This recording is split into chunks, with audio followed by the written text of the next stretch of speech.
Nasamdan ang duha ka mga lalaki human gipangdunggab og kutsilyo sa suspect pasado alas 10 Huwebes sa gabi, Hulyo 24, 2025. Nahitabo ang krimen sa barangay Talumo River, Calinan District, Davao City. Gila ang mga biktima nga sila alias Usong, 25 anyos ug alias Iting, 26 anyos. Responsable sa pagpanunggab ang usa ka alias Ben.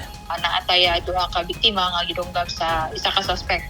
Gumikan kay answer no under sa kaywensa sa imong ilim ng makahubog sir ang kaning suspect ug ingon man ang kaning mga biktima sir is na nag-inom pud ni pero ni resulta sa answer no tungod kay under sa kaywensa sa imong ilim ng makahubog so wala na control silang kaugalingon sir.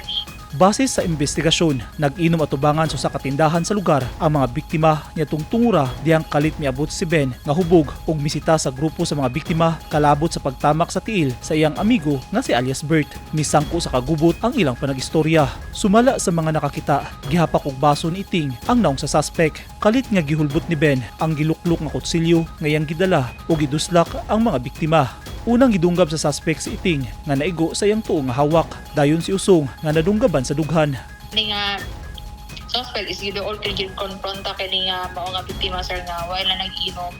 And then while nagkonfrontasi sila sir sa panagistorya, napakan kini nga suspect sir na sa iyang naong sa isa sa mga biktima. Pero ni balos kini suspect sir na og iyang ikuha ang kutsilyo nga iyang gitaguan sa iyang likod ug gidunggab ang kaning nga biktima. Daling gipangdala sa ospital ang mga biktima, lakip na ang suspect nga nangasamad-sab human sa panghitabo. Luwas na sa kuyaw nga kahimtang ang mga biktima. Kasuhan og frustrated homicide ang suspect. Giasikaso na sa kapulisan ang mga dokumento alang sa ipasakang reklamo batok sa suspitsado ngadto sa piskalya.